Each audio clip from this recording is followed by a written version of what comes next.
Good morning, everyone, and welcome to Namaste, the Namaste Experience. That's what we're calling this now. The Namaste Experience at Namaste Village within the Namaste within you. Because that's what's true within each one of us, the ability and the desire, the willingness to see only that. As we know, Namaste is simply me choosing, if I'm looking at Karen, not to see Karen, but to see something much brighter and much more brilliant than Karen could ever be within a limited identity. See, that's the key. We choose a limited identity and we say, I am that. But what we know to be true is that I am not a limited identity. No matter what I claim, it doesn't make it true.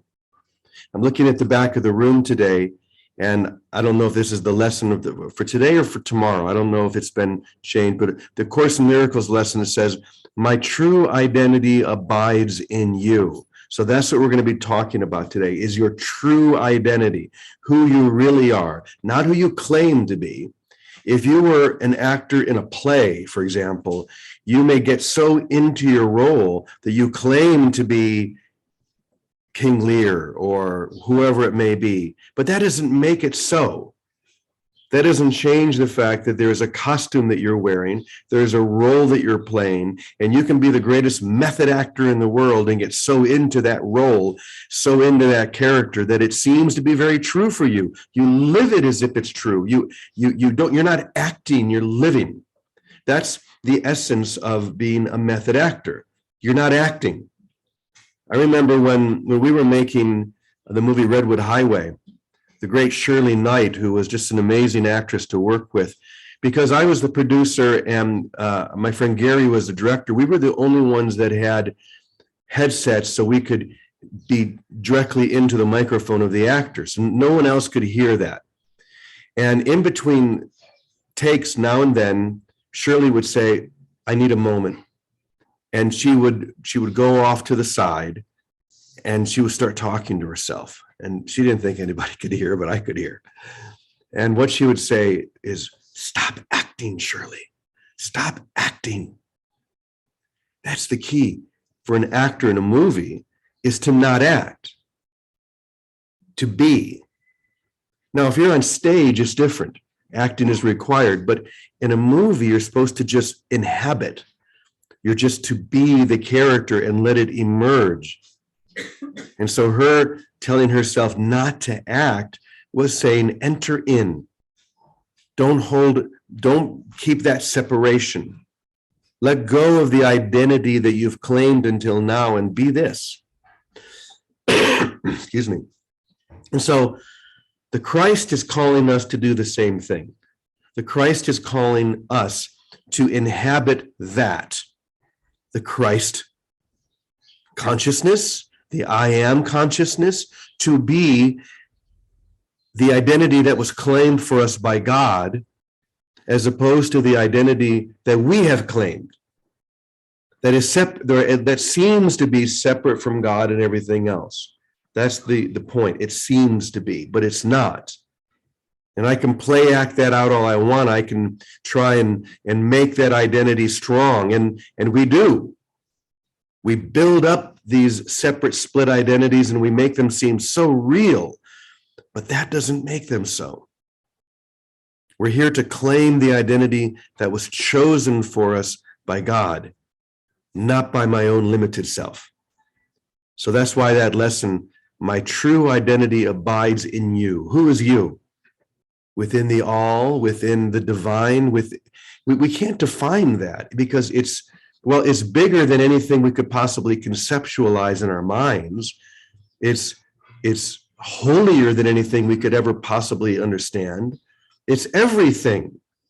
It's literally everything. And that's what's going to lead us into our daily share, something I wrote a couple of days ago that I want to share with all of you. So the title I love, it says, you do not know anything until you know everything. I could do a whole thing just on that. You do not know anything. Now the next no is all capital, until you know everything. Just kind of be with that for a moment. Maybe that rings true. Well, one of the things I love about these sharings is that there may be one or two lines that ring like a bell inside you. Good. That's what they're supposed to do. Follow the sound of that bell, even if that's the only thing you get. Or maybe there'll be two sounds of the bell. But just follow it and see where it leads you. So we're going to take this paragraph by paragraph and see where they take us.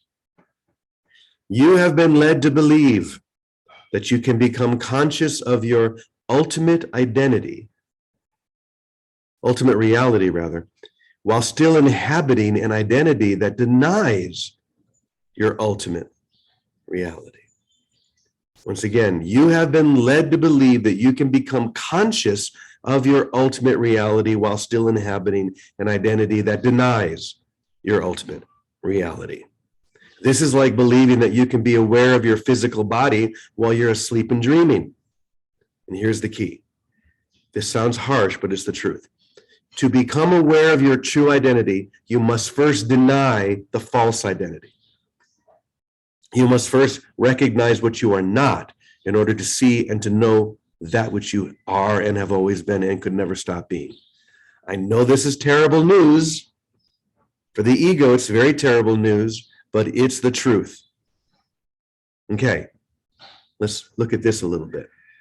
You've been led to believe that you can become conscious of your ultimate reality while still inhabiting an identity that denies your ultimate reality. We think that we can identify who is and who is not enlightened, for example. Well, this teacher clearly is enlightened because of what they say, but this teacher seems to be a little bit off. But I, who am trying to dissect which is and which is not, this is the very denial of the enlightened state. How can a dream, this is so hard to explain, but see if you can get this. I can't see what is true within you and deny what is true within you at the same time.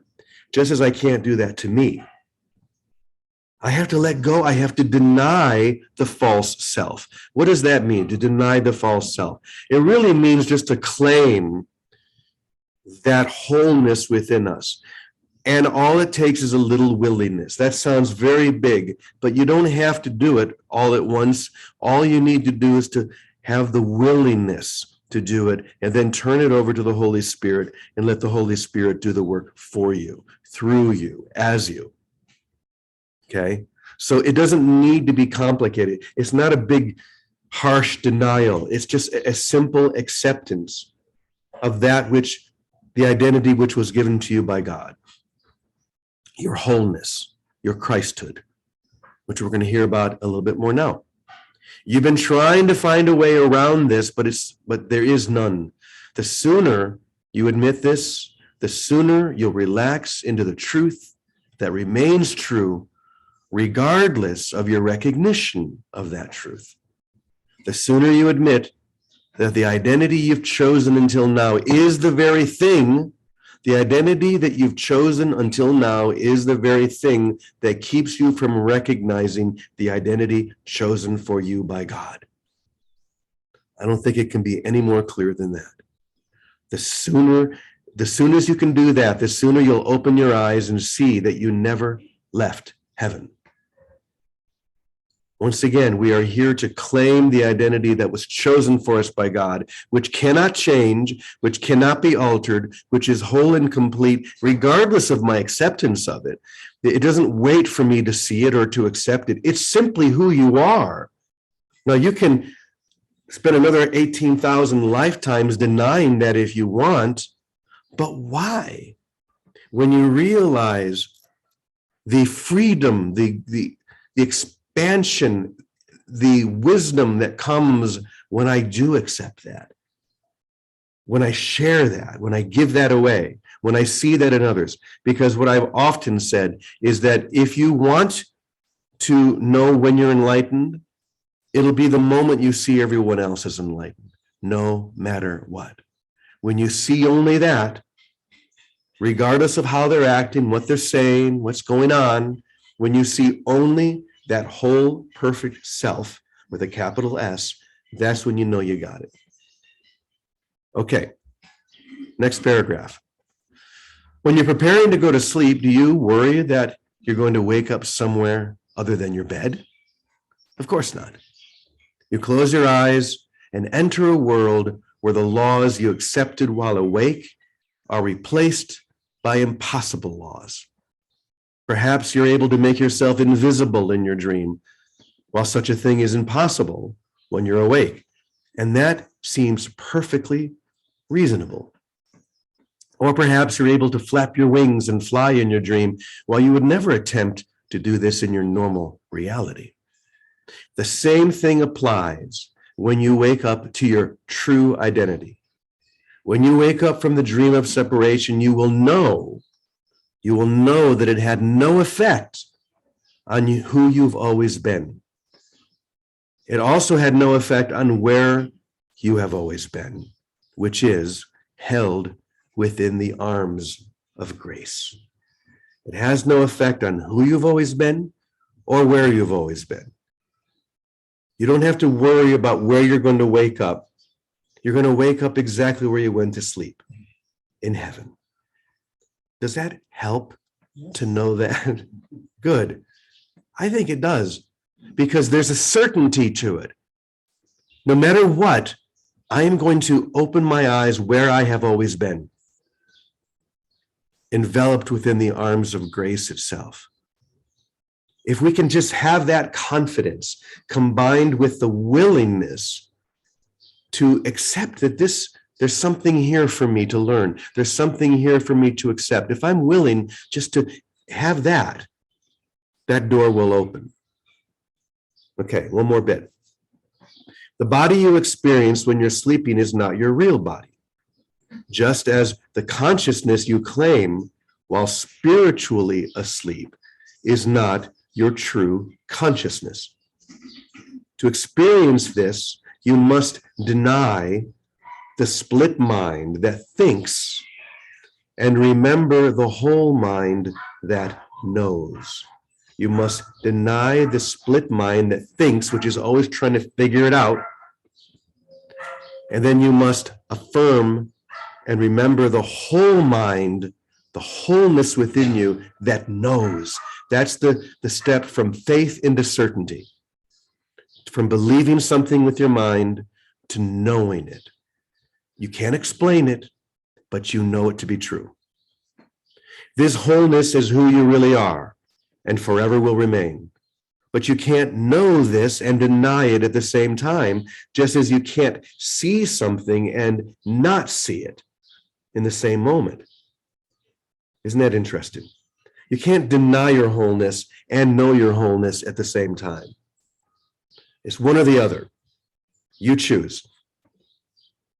That's why awakening from the dream of separation begins with the decision to awaken. You must decide it's what you want, which is really the decision to deny the denial that you have claimed as your reality, to deny the denial that you have claimed as your reality. What happens when you have two negatives that meet? Cancels out, right? It becomes a positive. So to deny, the split mind, the egoic realm is the denial of the truth. So if you deny that which was the denial, you spring automatically into grace. That's what that means.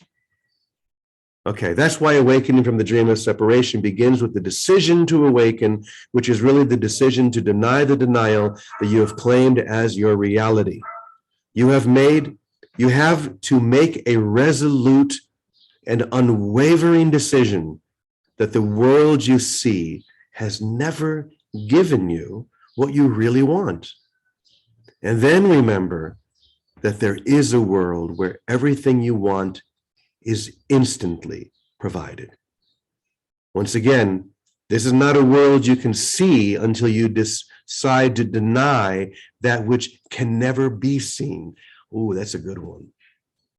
This is not a world that you can see with a capital S until you deny or decide to deny that which can never be seen. So that which you think you are seeing, you are not. You only think you are. You think that you're seeing a world where that proves separation to be real. You think that you're seeing people who are separate from you. A world that is constantly in competition. All this is saying is deny that, because that is the denial. Claim what is true, which is beyond all of that, which you can only claim through the identity that was given to you by God, which is whole, which is complete, which is there forever, waiting for you to see it. But you can't see it and not see it at the same time. Now, this may get kind of complicated in your mind, and that's okay.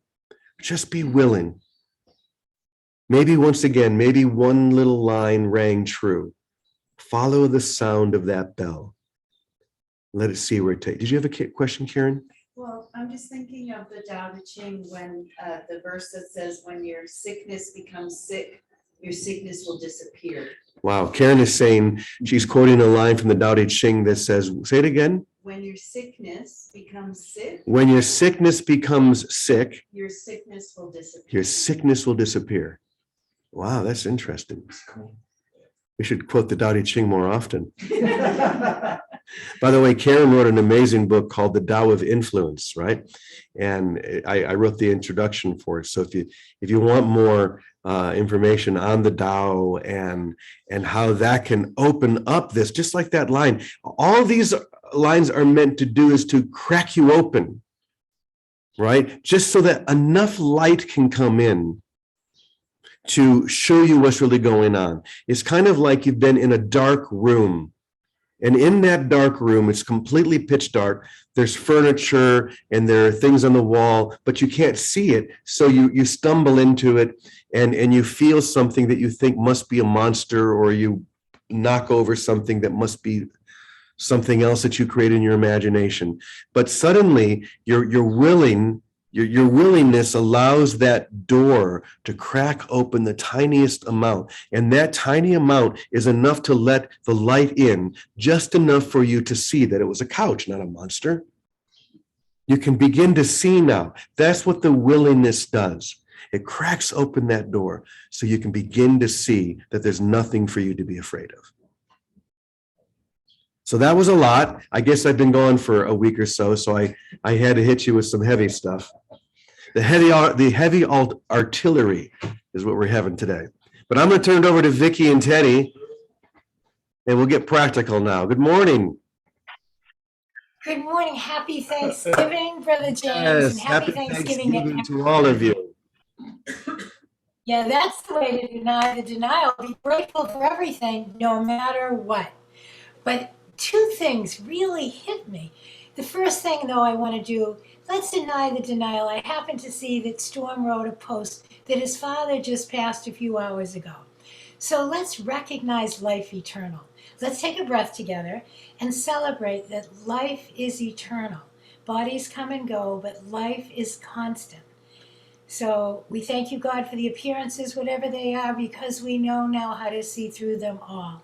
Bless you, Storm, and your family, and thank your dad for his presence and continued presence of light that blesses us this day.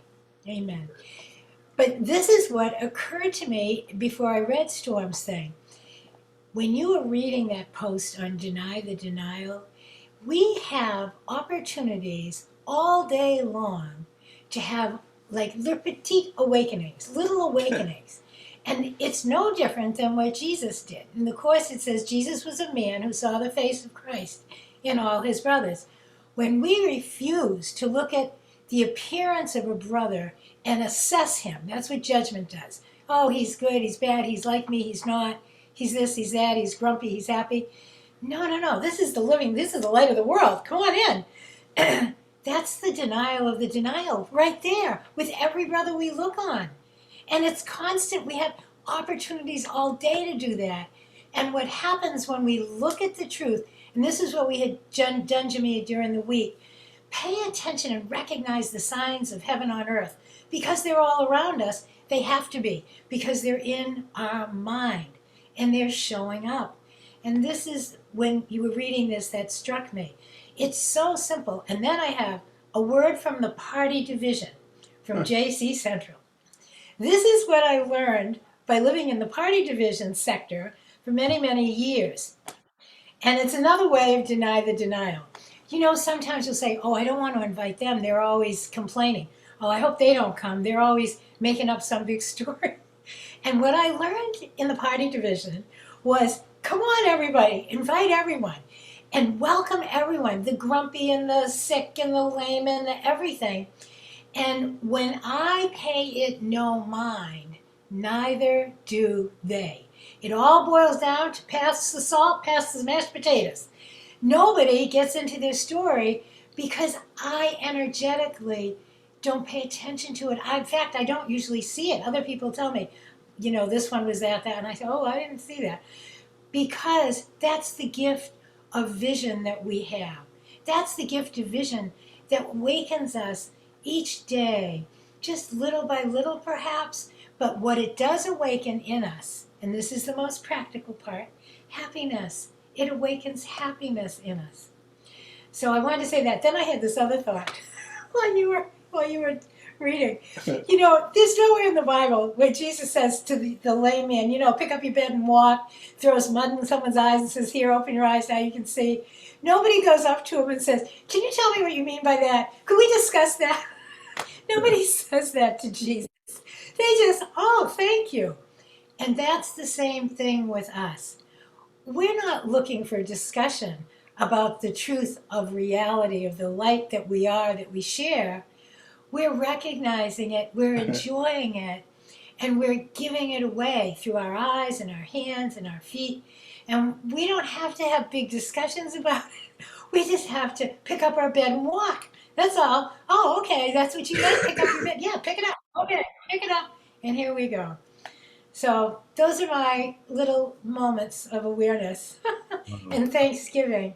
And then here's one more. I say Happy Thanksgiving. This is short. So, you know, I'm wearing your favorite sweatshirt, Disney, Mickey Mouse. You know what? I was thinking the other day, in Disney World, in Disneyland, they play It's a Small World probably 12 hours a day, nonstop, to a never-ending group of people in these little trams going through, and everyone having their heart open. It's a small world after all. There isn't, and that's been going on, I don't know, 40 years? Can you imagine one blast of light that has touched probably millions of people very directly, very personally, and their hearts open? So those are my thoughts for Happy Thanksgiving. Thank you. Well, Vicki, you have given us the perfect lesson for Thanksgiving, considering that many of us will be with our families, and it's often around the table on Thanksgiving that our stuff comes up because Uncle Bob is drunk again, and Aunt Mary is just complaining in the corner, and Mom is crying because Dad yelled at her. The stuff that goes on Thanksgiving, this is such a great reminder. Just welcome it all in. Don't even see it. Look through it all and see only the blessing. And it's like a miracle. That's all that will show up if that's the choice that you make, to see only that. So thanks for that reminder that on Thanksgiving, we're going to be doing that here at Namaste later today. And I'm sure we'll have a chance to practice that same lesson. So thank you, Vicki. And how about you, Ted? Well, I would just have everybody repeat after me. The world I see The world I see has nothing to do with reality. has nothing to do with reality. It is of my own making. It is Of my own making. And does not exist. And does not exist. That's it. I mean, then, you know, then you have a reason to wake up, because that's the way you get out of here. First you awaken and recognize you're dreaming, and then you wake up out of the dream. And that's it. It doesn't matter what you're doing in the dream. You could, that's the new age. You think they have to be doing something special. You don't have to be doing anything special. You just have to wake up and recognize you're dreaming and then awaken out of the dream. And everybody will come to know and come to that experience sooner or later. Guaranteed. That's all I can say. We just want to shorten the time that it takes for everybody to come to that because we necessarily, we like Vicky was saying, it's one and all. Jesus is still hanging around because we all get out of it together because we all came in together. We came in together as one and we get out as one. And that's what we're doing here, reminding everybody of the truth of who they are so that they can finally get sick and tired of dreaming and awaken to the truth of who they are and then be on the team that fulfills their function in God's plan rather than the plan for space and time. To get to the point where we're sick and tired of being sick and tired. And not just put up with being sick and tired. It's like, that's what we do. I guess I'm sick and tired again. No, I'm sick and tired of that. The world I see is not what I thought it was. Accept that. Drink that in with joy and with passion. That's not a bad thing. That's a very good thing, because now that I'm sick and tired of that which has always made me sick and tired, I can pop out of it. And yet there is a moment of lucidity. And this is what we're experiencing now. You become lucid within the dream, right? By the way, Calico, in a moment, I'm going to call on you, so get ready, because I've just been feeling you all morning. But many of us know what lucid dreaming is, okay? It's the ability to become conscious within the dream that you're dreaming. Suddenly you're asleep at night, you're in the dream, and suddenly something snaps, and you, oh my gosh, this is not the real world. This is a dream world. And you can, if you can hold that space, which is tricky, if you can hold that space, you can be conscious of the dream and of the real world at the same time. And this is what we're experiencing. We are experiencing lucidity within the dream, but just for an instant. It's going to be over like that. It may look like it takes a while, but it's going to be over like that because it was over like that.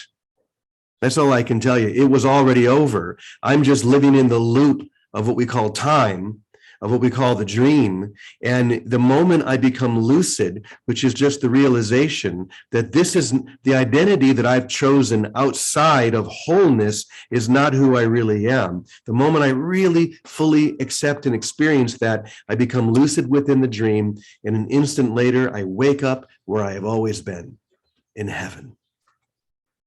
Now that's something to be grateful for. So, Calico, are you out there? I am, and this is this is perfect. Several things. I woke up this morning and our little bot that I've been working on kind of blew up, and it was Blue. just this is perfect. And the other thing that really hit me was, when you get sick and tired of being sick and tired, you will be awakened. I mean, that's just the reality of it. And doesn't matter if it's allergies or cancer, it really doesn't matter. It's all the same thing.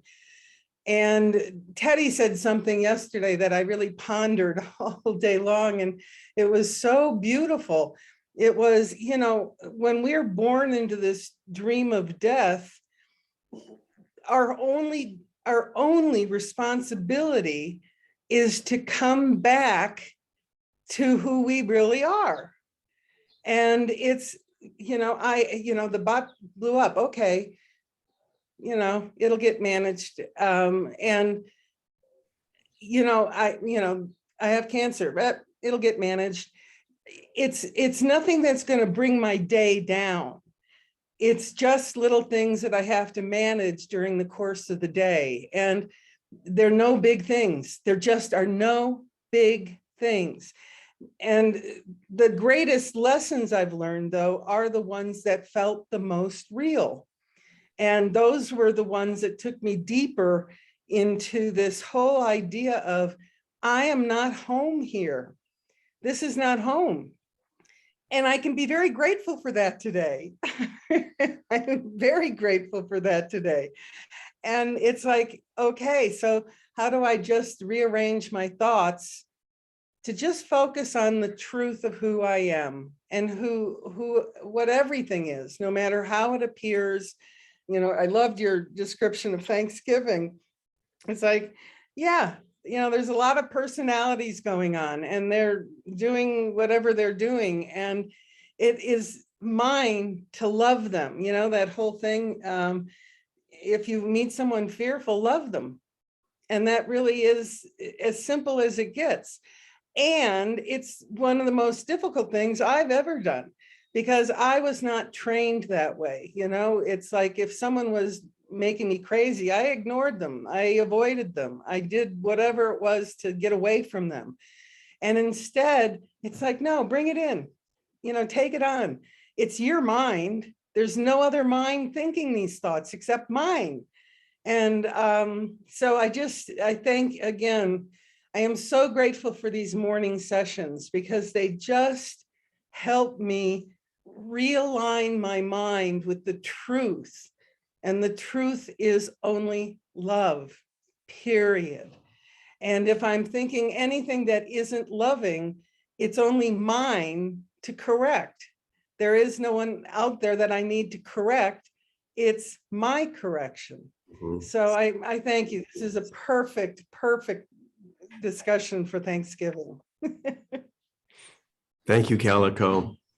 It really is the perfect conversation and realization to have on a day that we are called to gratitude.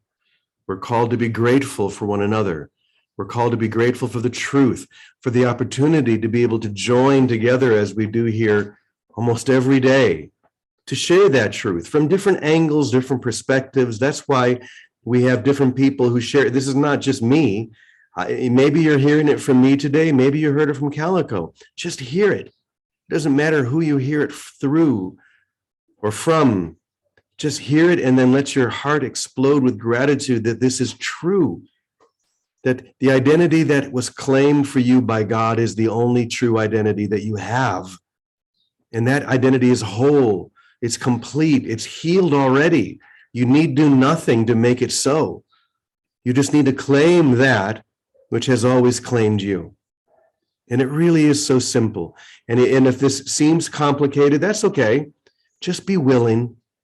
Just be willing to consider the possibility that there's something here for you. You wouldn't be here if there wasn't.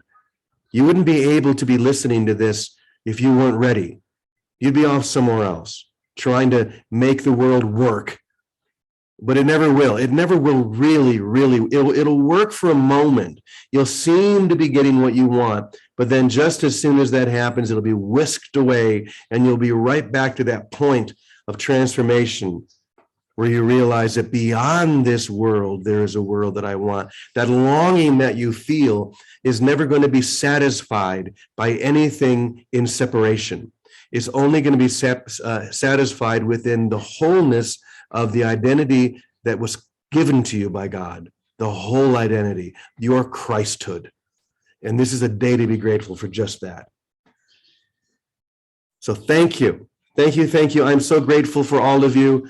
I'm so grateful for those of you who come together here every day. I'm grateful for my Namaste family.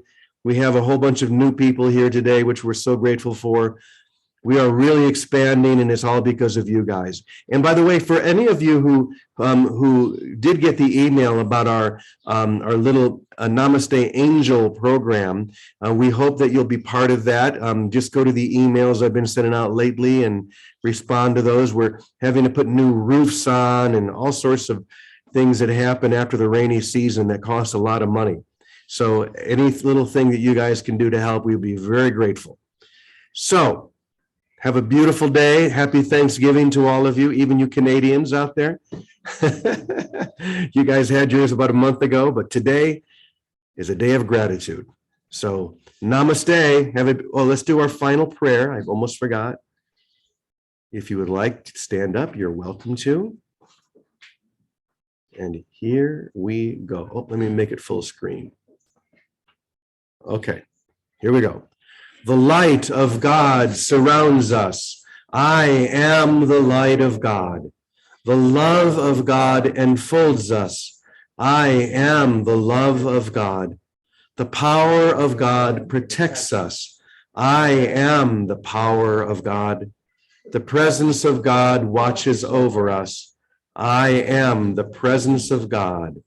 Wherever we are, God is, and all is well. And so it is. Happy Thanksgiving, everyone. Happy Thanksgiving. Happy Namaste. Thursday. Namaste. Glad to see you. Good to be back.